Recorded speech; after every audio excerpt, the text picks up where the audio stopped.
Hello, everybody, and I would like to thank my wonderful subscribers. Hello, everybody, and today we are going to be reading Chapter 6 of The Last Kids on Earth. So, let's just get right into it right now. Chapter 6. I figure there are two types of people in this world. The first, people who think living in an abandoned post-apocalyptic world would be awesome. Anarchy rules! Normal folks. The second, normal folks who think that the people in the first group are clinically insane. Clint is definitely type numero uno. Every day, he's up at the crack of dawn doing research. He says we need to document the end of the world properly, like scientists. Wanna play sleepy? No. Wanna hop in Big Mama and cruise over monsters? No. Wanna sit around all day and be a big dork? Yes. See, this is what I deal with. On the plus side, Clint's a big fan of my photos. For science, he says. I don't think he quite gets the art of it. He just says they're really helping the whole studying monster process. Me, I'm less into studying the monsters and more into, destroying the horrible monsters that have taken over the world. But whatever. Different strokes for different doors. The problem is that all this research keeps reminding me that it's butt clenchingly daily out there.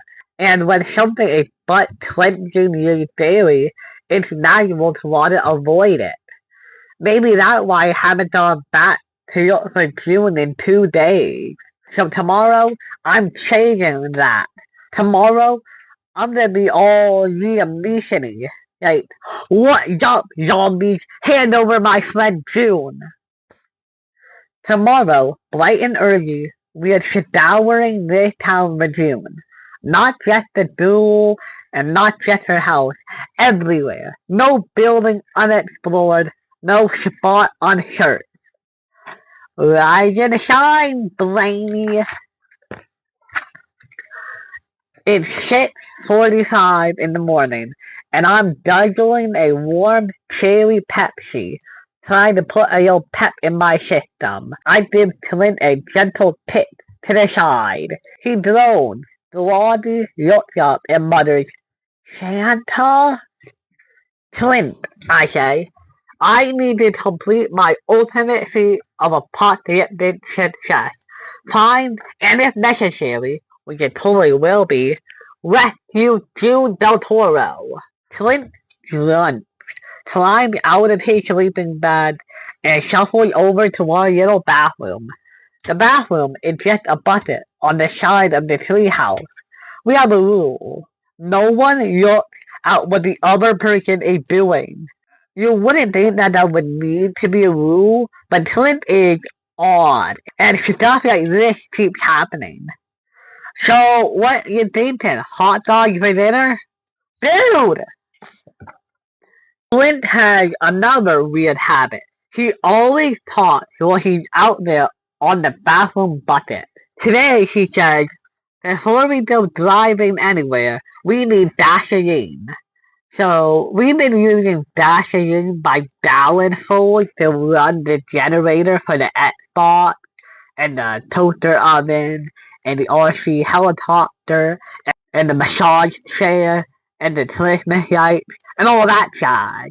I had what I thought was a brilliant plan to get us some free electricity. You know those wheels that mice run on in labs and junk? Well, I was going to grab a treadmill from the hydro gym and zombie power. Clint said that idea was, and I quote, so dumb, Jack. I'm not sure how anyone who proposes such an idea even manages to get dressed in the morning. Damn, that is harsh. What the heck, Clint? I thought you were a scientist, not an asshole. I say, whatever, and pointed out that his pants were on backwards. You got him, Jack. Anyway, I agreed to get the dashing. No choice, only way to find June. I shoot up, down another cherry Pepsi, and embarked on Operation Jack Deck Dash. Note, maybe need a new name for this. We drained every nearby tar, so I'm forced to make your farmer. Apocalyptic morning stroll. Look, I missed out on a lot of things in life. Big birthday bashes, trips to Disneyland, inside joke, being a part of a trip in school. I didn't get that stuff. I know that. But for the most part, it's all good. You know why it's all good? It's all good.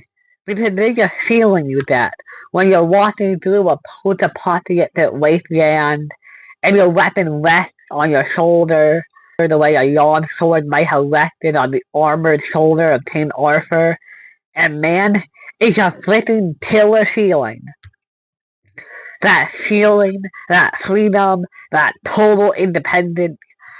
I don't know if I would trade it for a thousand trips to Disney World, or Disneyland, or Disney Town, or Yankee Stadium, or Ben Ayers petting you, or wherever it is parents take kids. I mean, Lord! The sound stops me dead in my tracks. The monster, Blard, and he's close. I tiptoe to the nearest house and peer around the side, past a bunch of overgrown bushes. Blard! That roar sounded closer. A tourist runs up the side of the house, covered in wild plant life. Slowly, I climb up to the roof for a better view. I spot Blard's thick, armored hide, tentacle-covered back, and bud-eyed face rising above a big house a few blocks south. I watch Blard bend down, disappear behind the house for a moment, then come back up, holding a zombie. He stares at it. I gulp. Could it be? Does Blard think that zombie is me? Finally, Blard's face gets tight, like he's ticked off. He roars and shoves the undead thing into his mouth. As he chews, the sound of the poor zombie's snapping bones echo across the empty suburb street. My blood runs cold. I can barely breathe. I can't even think of something sarcastic to say. I put my head down and lie on the roof.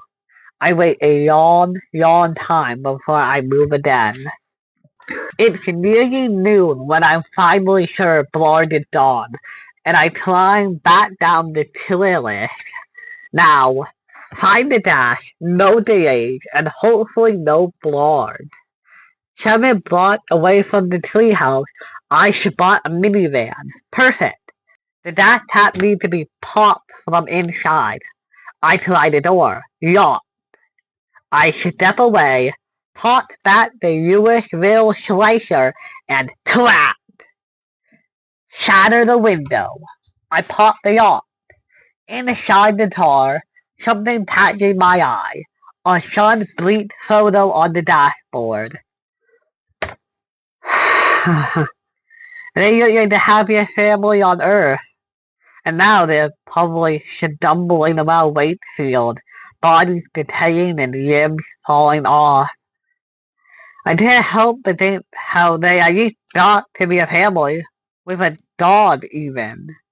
At least they got to have a house, a real house, not a random place you get that shipped to every year. A home. They've had what I always wanted. Now they're zombies, but at least for a while they had it. I was wrong. I lied before. It's not all good. There are a lot of things in my life that I missed out on, but they don't have much to do with Disney. I slammed the door shut. Enough thinking about family and home. Don't worry, I'm not going all soft on you. I'm still Mr. Jody Monster Blaster. Just sometimes, emotion, man. I pull out a big empty Gatorade gun, unscrew the truck desktop, spit the jug beneath it, and the dash begins to flow. Right when I hear it, the noise, a sort of soft growling.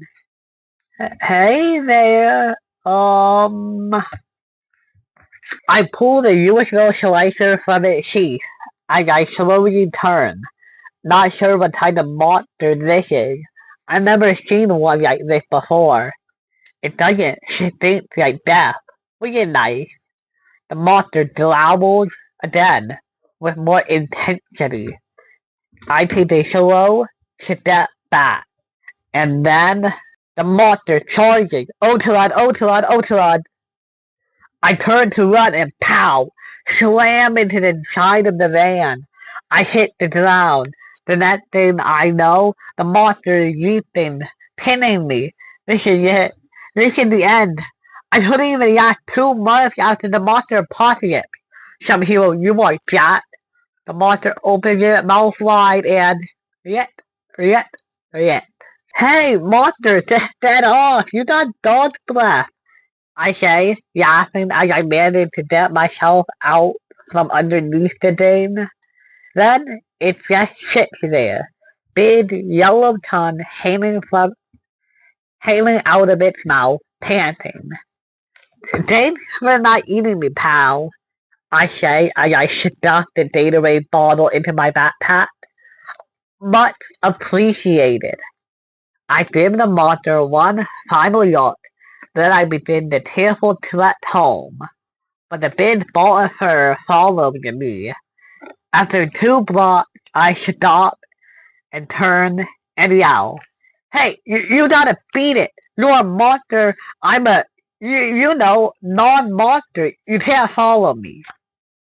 But it doesn't work. Just come on, you big, dumb, way too friendly monster, leave! Go home! Nothing. I try to speak to him in monster.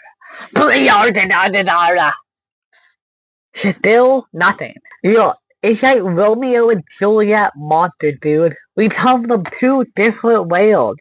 It will never work. 10 minutes later, when I get back to the treehouse, she's still nibbling at my heel. I push through the bushes and halt right there.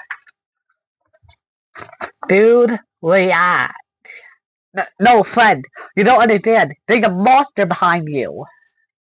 That's Clint, Captain Observant. Buddy, I know. He followed me home. Well, tell him to leave, Clint said. I tried that. He doesn't understand English, or my flawless monster should be. How do you suggest we proceed? Clint asked. Well, don't shoot me, but he is friendly. I say we just let him hang. We'll have him in for dinner. You think he likes Pringles? Jack, are you crazy? Absolutely not. I would love to study him and learn more, but it's too risky. Clint, I hear you telling me no, but I'm pretty sure your eyes are telling me yes. Jack!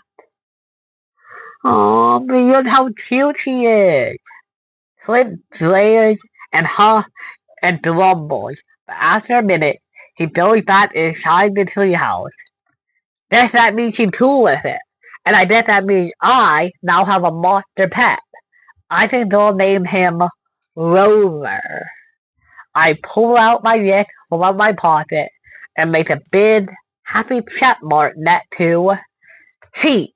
Get an awesome pet. Okay, that is the end of chapter 6. Stay tuned for the review at the end. We just finished chapter 6 of The Last Kids on Earth. And this was pretty fun. I enjoyed it. This one had was a bit emotional towards the middle. Jack sees a family photo, and that kind of shows a lot of emotion. But he also gets a pet now, Rover. Rover is not on the title. So I did not know about him. But now he's here. And hopefully he will stay with us. And he won't die like Old Yeller. But yeah. It was pretty good. I don't know what the next chapter will be about. Probably finding June Del Toro. Okay guys, that is all I have to say about this one. And I will see you guys next time. Bye!